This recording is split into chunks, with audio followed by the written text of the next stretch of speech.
All right. Hey everyone, today I'm going to talk to you a little bit about how we plant our potatoes and some of the differences between varieties and why we plant them differently. So the first thing I want to talk about is the difference between a seed potato and then cutting a potato into pieces and why we do that with different varieties. So this one right here, I've been letting grow out, and I got these potatoes. Let me grab another one. I got these potatoes from Azure Standard. They're organic. They haven't been sprayed with anything, so no growth inhibitors.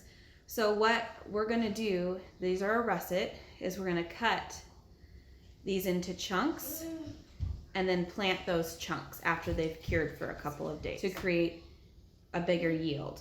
So we want to cut these eyes, and we want to try and do one eye per chunk, because the more eyes you have, the bigger the plant is going to be, but the smaller the yield and the smaller the potatoes will be. And since russets are a larger potato, we want to create more of a yield and larger potatoes, so we are going to cut one eye per chunk, and let me show you how I do that. So there are 4 eyes on here. I'm kind of do it like that, like that. And a good rule of thumb for cutting eyes like this is about a little bit bigger than an ice cube. So this is pretty big. This is about the size, maybe a little bigger than an ice cube. That's what I use for reference. So this right here, let me see if I can get this to zoom in, probably not, but you can see that it's already starting to grow some of the plant. I've had them sitting in my garage, which is cool and dry, for a couple weeks now to let these eyes get bigger. So set those to the side. Now a seed potato, which you can also just plant russets whole, which is totally fine. You just may not get a bigger yield of potatoes. And these smaller potatoes, such like Yukon Golds, which is a great seed potato, you want to dig a valley and plant them about a foot apart. We usually do closer than that, maybe every 10 inches or so. But these types of potatoes are determinate potatoes, and they do not need the constant mounding as such indeterminate potatoes do. So these will spread out underneath the soil, and you don't get as large of a yield as you would with this because you're not constantly mounding. So what we do is we dig a valley and we put it in and we cover it, and then basically that's what we do is we water it, and we do get a good yield of that. If you have success with mounding your Yukon Golds, then that's great. Continue to do it that way. We just don't do it that way in our garden and in our boxes. Now, we are going to be doing the russets in some fabric potato bags, so we can constantly add soil to that a little bit easier, and then it's not taking up as much space in the boxes. And we have set aside a certain amount of space in our raised beds for the Yukon Golds. And so, yeah, I think I covered most of that. The other thing with potatoes, that if you're gonna cut the eyes out, and you can do that with the seed potatoes too. These ones just don't have many eyes yet. I'd have to let these sit for a while in the garage. Once you've cut them, you can either let them cure on your counter on a cookie sheet or a jelly pan for a couple days. You want it to have like a shiny little layer over this. Now I know people that have had success without curing their potatoes before planting, and that's fine. If you don't want to, go ahead and plant it, put it in the ground. I've just always cured them. That's just what I do here when I cut them like this. And maybe next year I'll try not cutting them, or maybe this year I'll try a couple not cutting them and see what happens, or not curing. Okay, so here is how I lay them out on a cookie sheet.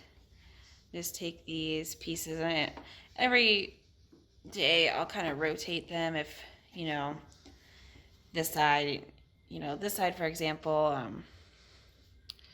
needs to be flipped because everything kind of needs to be exposed to the air. And I'll just place these, on top of my microwave or refrigerator, just out of the way, and I'll put a reminder on my phone that they're up there because life gets crazy, and with everything going on right now with the coronavirus, life is just crazy in general. So I don't want to forget about them up there.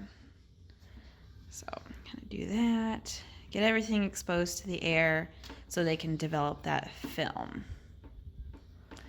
All right. That looks good.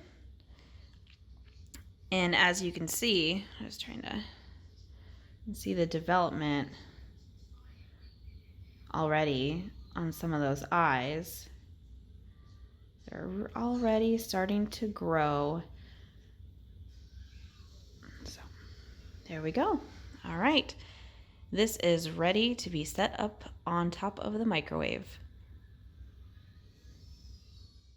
Another thing that you want to do when you're planting potatoes is you want to watch the forecast. Here in the Pacific Northwest, we have at least where we live in the Pacific Northwest, we have very wet springs. So potatoes don't like to be in the wet. They'll mold, they'll rot really easily. So I've been watching the forecast, and we have rain, and then we have a nice dry period over the next week. So what I'm going to do is I'm going to cure the potatoes and plant them this weekend, all of them. And that should give them time to get established in the ground before the rain comes back. So that's something you also want to look out for when you are planning on planting potatoes. And again, I am not by any means a potato expert. This is just what has been successful here when I've gardened or on our farm here. So you do what's best for you and your zone. I'm in zone 8A here in Washington, and this is just something that works for me. So do what is best for you. And like I said before, the russets I got from Azure Standard, just a organic potato, and I saved them, the extras, so I can make some seed potatoes. And then to make some eyes and grow them this way. And then the seed potatoes I got from a company called Gurney's, and they are out of Ohio, and I ordered them a long time ago. I want to say I ordered them 2+ months ago, so I don't even know if they're in stock anymore, but I'll make sure to link their website and Azure's website down below. And you can even use potatoes from the grocery store. I would say try and go to organic, because the likelihood of them being sprayed with growth inhibitors is a lot less at the grocery store. So yeah, so go ahead and just get a bag of potatoes from the grocery store, let them sprout some eyes and cut them up, or go ahead and plant them as seed potatoes. And I really look forward to taking you along in the process of our potatoes this season. We have some new areas in the garden, so it'll be interesting to see how these do. And yeah, if you have any questions or comments for me, make sure to leave them down below. And I would love to hear how you grow your potatoes in your area.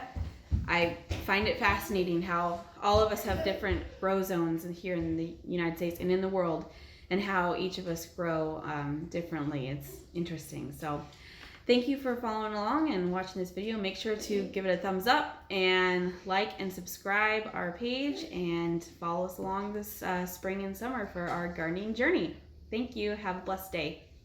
Bye.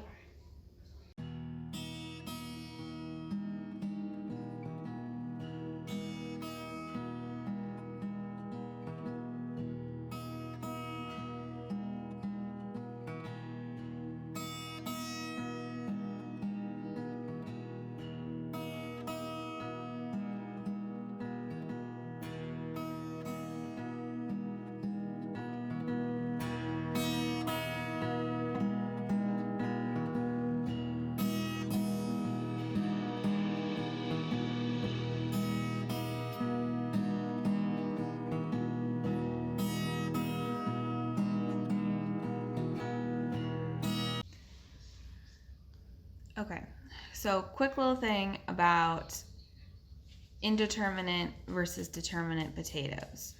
Indeterminates require, the soil building, and they have longer growing seasons. And I believe that's why you continue to build, is because they need longer time to grow. And determinate potatoes have a shorter growing season. So some examples of indeterminate potatoes are russets and elbas. And an example of determinate potatoes are the Yukon Golds and Reds. So red potatoes are the red Pontiac potatoes. So those are the differences between potatoes. Now, sweet potatoes is a whole nother beast. I'm not even going to get into, because I honestly don't know much about sweet potatoes because we can't grow them where I live. So I have tried for several years to grow sweet potatoes, and it's been a big old miss.